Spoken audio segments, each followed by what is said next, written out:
Yeah, I thought about it. To leave college and go to the NBA, that's a big step. I'm here where I am today, and I'm happy that I'm coming back.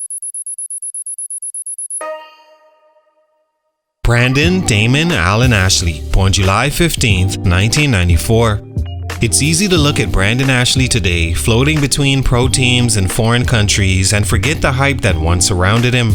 In 2012, he was a McDonald's All-American and one of the top-ranked forwards in the country, playing his senior season at Findlay Prep in Nevada.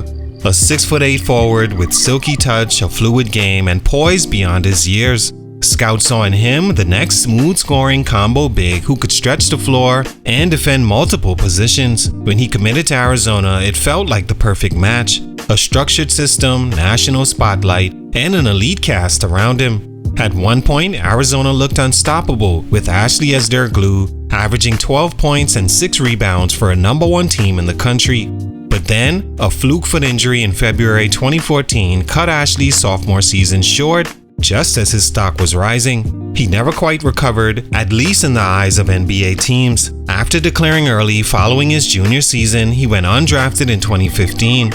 It wasn't because he wasn't good. He was, but by the time he was fully healthy and ready to prove himself again, the league no longer valued hybrid bigs who weren't elite athletes or defenders.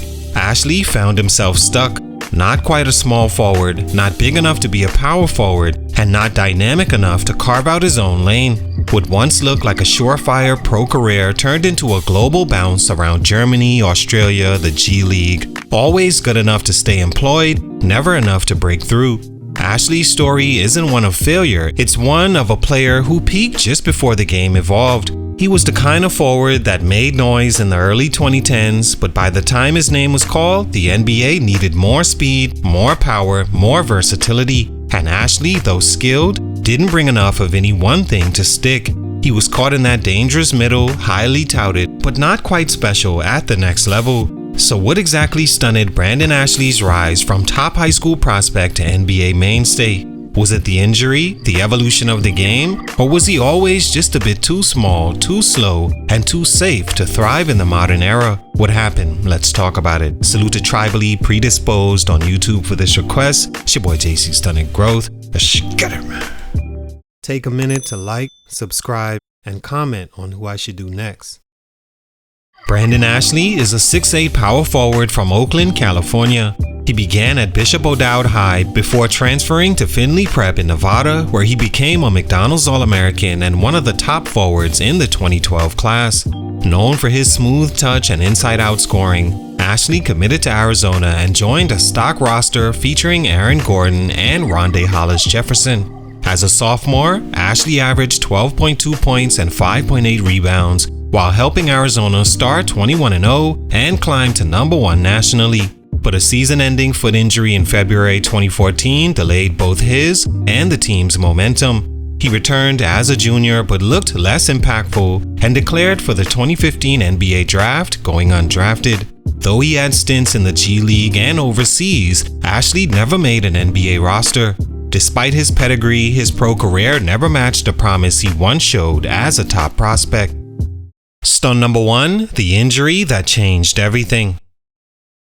Brandon Ashley's career might have looked completely different if not for a single play in February 2014. Arizona was undefeated, ranked #1 in the country, and Ashley was playing the best basketball of his career, averaging over 12 points and 5 rebounds as a key two-way piece in their front court. Then came a road game against Cal. Just minutes into the first half, Ashley landed awkwardly and fractured his right foot. His season was over. Arizona, though still strong, lost its front court balance and ultimately fell short of the Final Four. But for Ashley, the loss was far greater. Before the injury, he was gaining real momentum as a draft prospect. His game had polish, his body was developing, and he looked poised to enter the NBA discussion. But after the foot fracture, he missed critical exposure during the most important stretch of the season. By the time he returned as a junior, the edge he once had was gone. He still put up solid numbers, but scouts noticed a dip in his quickness, bounce, and aggressiveness. In a league that's always looking for the next explosive forward, those subtle drop-offs mattered. That 2013-14 season was supposed to be Ashley's launching point. He was the stretch 4 prototype before the league fully embraced that archetype. If he had stayed healthy and helped Arizona reach the Final Four, he likely declares for the draft with stronger momentum, possibly even sneaks into the first round. Instead, he came back for a junior year that didn't boost his stock, and when he did leave, the NBA didn't bite. Injuries are often described as part of the game, but for players like Ashley, whose value lies in fluid movement, confidence, and projection, they can completely derail a career trajectory.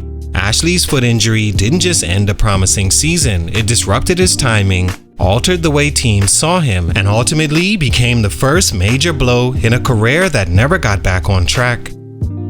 Stunt number 2, not skilled or athletic enough for the NBA game. Brandon Ashley had a smooth, versatile game, but when it came time to transition to the NBA, that wasn't enough. He didn't have one elite skill to hang his hat on. He wasn't a dominant shooter, wasn't explosive enough to play above the rim, and didn't have the foot speed or lateral quickness to defend on the perimeter. In college, Arizona's system helped highlight his strengths and hide his weaknesses, but in pro settings, his limitations became harder to ignore. Offensively, Ashley had decent touch around the basket and a reliable mid-range game, but he never developed a consistent three-point shot. For a modern power forward, especially one slightly undersized, that was a red flag. He couldn't stretch the floor well enough to keep defenders honest, nor could he create off the dribble or punish mismatches inside. Athletically, he wasn't explosive vertically and didn't have a quick first step. That hurt him in both transition and isolation situations. Defensively, he struggled to guard quicker forwards and didn't have the strength or length to consistently protect the paint. That put him in a tough spot, too slow for wings, not big enough for centers, and not skilled enough to shift down a position. The NBA had already begun moving toward pace, space, and versatility, and Ashley simply didn't match the speed of that evolution. In the G League and Summer League, he showed flashes, but nothing consistent enough to force a team to commit. Without standout athleticism, vocal leadership, or a specialized skill to carve out a niche, his game was considered too safe to take a risk on. In the end, Ashley was a solid all-around player, but the NBA doesn't reward solid unless it comes with elite upside. Stunt number 3, too small for his position and not built to adjust.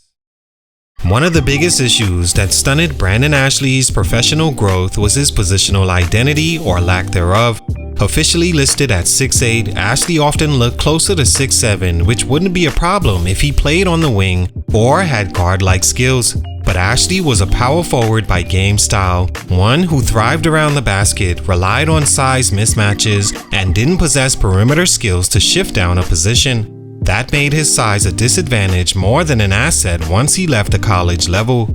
In high school and college, Ashley was able to dominate due to timing, touch, and natural feel.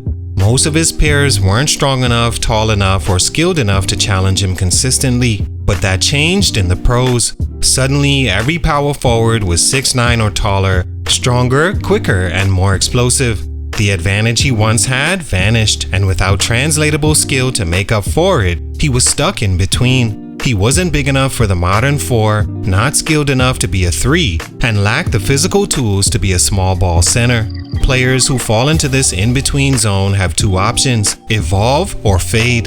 That evolution usually requires adding something: extended shooting range, playmaking, defensive versatility, or toughness. But Ashley's game stayed the same, and the league passed him by. He wasn't uncoachable, he wasn't lazy, he wasn't a head case, he just stopped growing at the wrong time and didn't have the tools to compensate for it. Each year out the NBA pool also made it harder to return. Younger prospects kept entering with fresher legs, more upside, and similar skill sets, but better physical gifts. Ashley never adapted, and in a league built on constant evolution, that was the final barrier that stunted his growth. All in all, Brandon Ashley's story is one of timing, circumstance, and unfortunate limitations. He had the polish, pedigree, and poise of a future pro, but never quite the makeup. His foot injury at Arizona halted his momentum just as it peaked, and when it came time to prove himself again, the league had shifted. He was caught in a shrinking middle, too small for his position, not athletic enough to overcome it, and not skilled enough to redefine himself. but Ashley still carved out a respectable professional career overseas, competing at high levels in multiple countries and holding on to the game longer than most who go undrafted. That deserves credit. Not every top recruit becomes a star, and not every journey ends in the NBA. Some players shine early, then spend the rest of their careers chasing what once seemed inevitable. For Ashley, the talent was there, the fit never was. Salute, much respect, but for these reasons, his growth was stunted. It's your boy JC Stunted Growth, and I'm out.